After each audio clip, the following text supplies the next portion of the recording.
about intercaste, like with this whole idea about, in India today, there is such a rigidity with respect to marriages, especially between, in intercaste marriages, have, raised a lot of flack in the society even today. So what was the system like? I mean, like you just gave us an example of how Kshatriyas, the daughters were given in, their hands were given in marriage to the sons of, rishis and so on and so forth. So clearly there was an instance, or there was a prevalence of intercaste marriages in those days. So can you probably talk a little bit more about that? Because I think it's very relevant given how things have shaped up in our society today.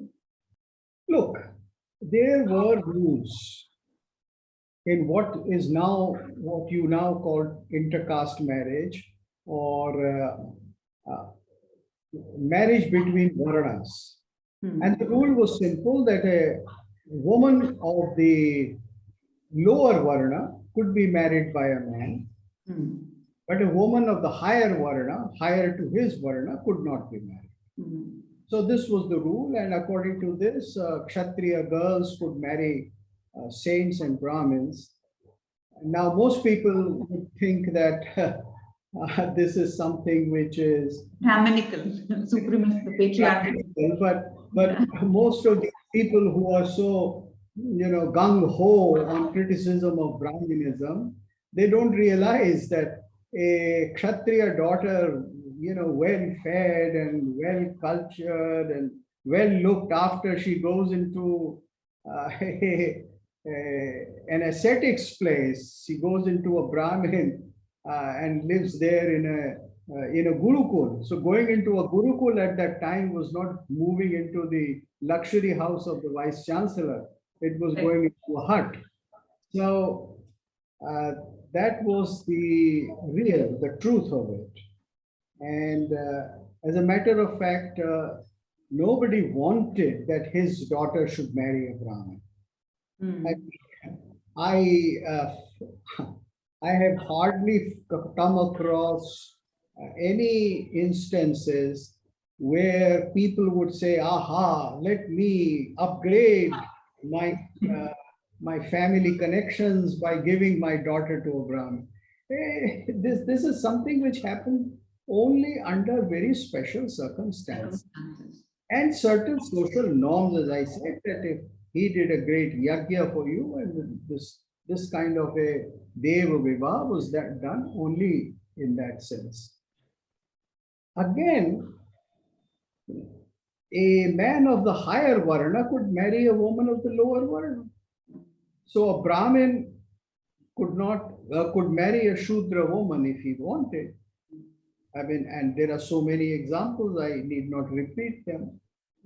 And the reason why a higher Varna woman would not be sent to marry into a lower Varna was very clearly not a case of discrimination, but it was largely a case of wasting your resources. You see, modern societies are wasteful societies. Modern societies have too much to splurge. Whereas ancient societies always valued their resources, because as compared to modern post-industrial, post-television societies, post-media societies and scientific cultural societies, they were very poor societies as compared to us. You see, they had very limited resources and they wanted to use them in the maximum, optimum manner that they could. So, if you take a Kshatriya woman and if you send her to a Shudra's house, what would she do there? Correct. I mean, she wouldn't know how to help in creation of a shoe, making of a shoe, or a pitcher, or fishing, or something like that. So that was the primary reason. You see, should not judge ancient societies by modern standards of freedom and modern standards of preparation of the sexes. Right. See, if people of different Varnas go to a school which is common, then to a college which is common, then it's an entirely different situation now. Correct. The exposure is different because here people, boy and girl, they have grown up in Together. the same kind of atmosphere.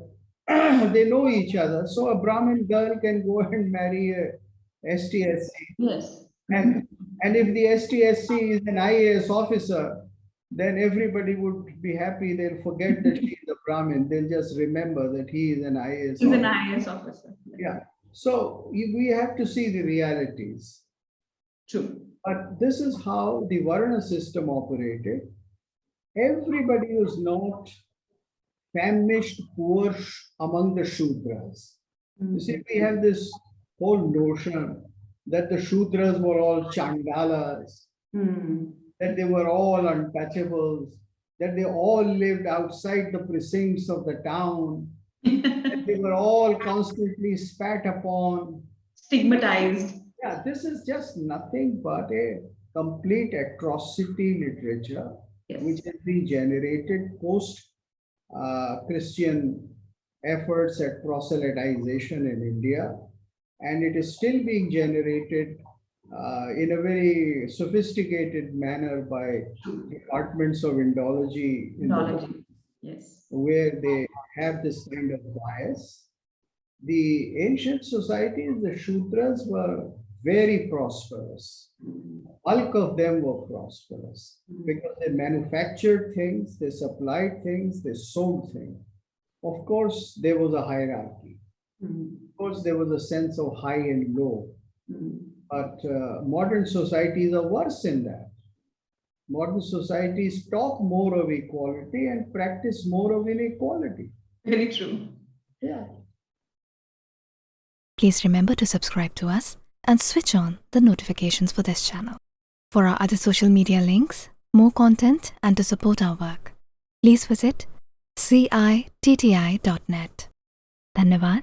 Namaskar.